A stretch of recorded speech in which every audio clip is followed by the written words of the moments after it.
Let's talk about high-key photography, because right now in the winter season it's the perfect time to capture bright, dreamy landscape images like this.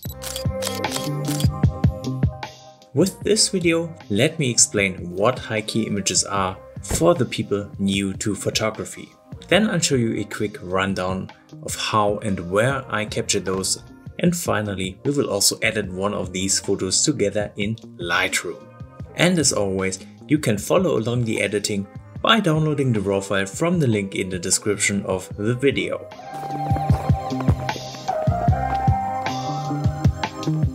High-key images are characterized by their bright tones, minimal shadows, and a soft, low-contrast feel. It's a style that works beautifully for landscapes like misty mornings, snowy scenes, or even bright sandy beaches. In essence, you're aiming to create a scene that feels clean and harmonious, with the highlights being almost kind of overwhelming. So if you want to edit these high-key pictures, it's important to begin with the right base image. Taking a dark, gloomy shot and simply bringing up the exposure in Lightroom to make it look high-key probably won't work. And that's why the winter season is perfect for this purpose. We can make use of snowy winter scenes like this, where the light naturally bounces around thanks to the snow. Couple the snow with an overcast sky and you can create ultra minimalistic high-key landscape shots like this, where everything except for the subject is covered in different shades of white.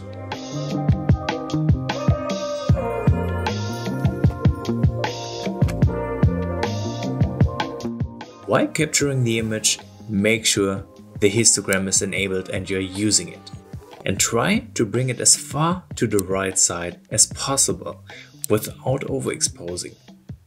In this way, we make sure to get a bright base image while still having details in the brightest highlights. This, by the way, is a common practice called expose to the right, or ETTR. You can make the photo brighter by adjusting shutter speed, aperture, or the ISO. Depending on the scene, I like to use slower shutter speeds to achieve that.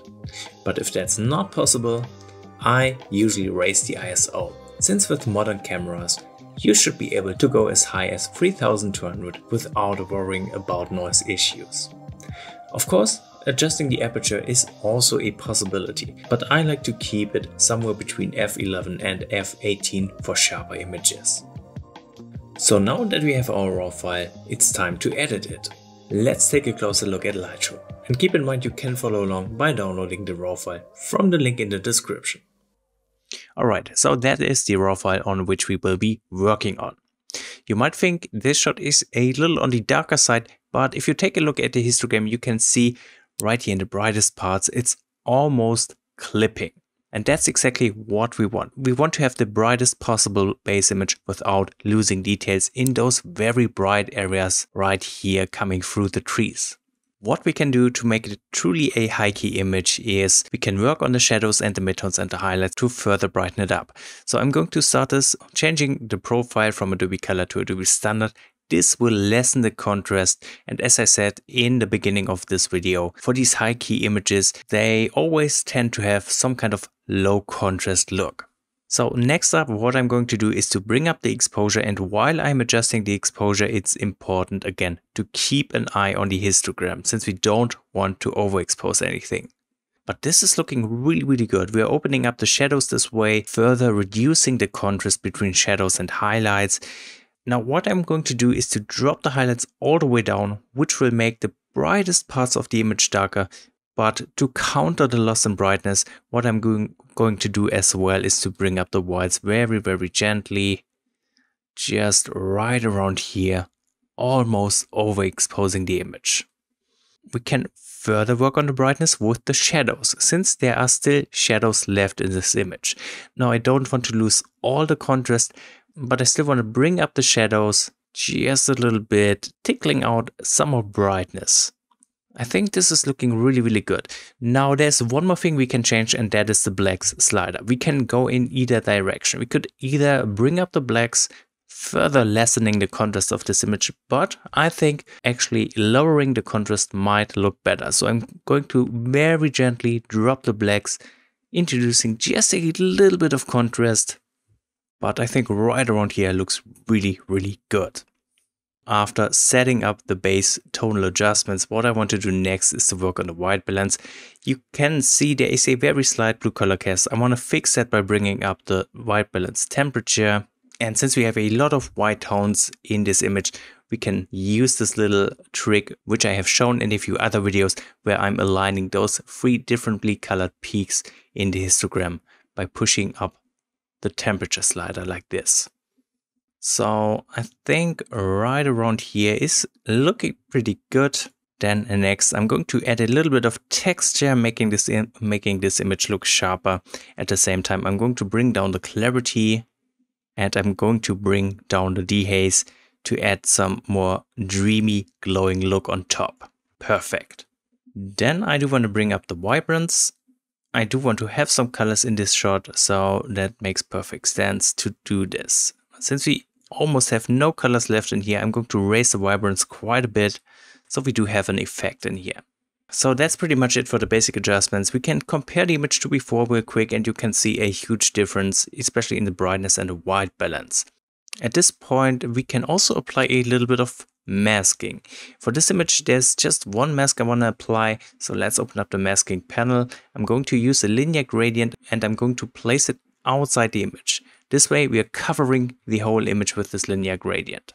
Then I'm going to subtract a radial gradient, and I am just going to place it over the very brightest part right here. Now what I'm going to do is to further boost up the whites, and since we have masked out the brightest part, we don't risk any heavy overexposure. And that's already it for the masking adjustments. Now there's just a little bit of color grading left to do, and I'm going to start this in the color mixer. Here I want to bring up the orange saturation because we have some orange leaves left in this image. I think making them more saturated will work quite nicely.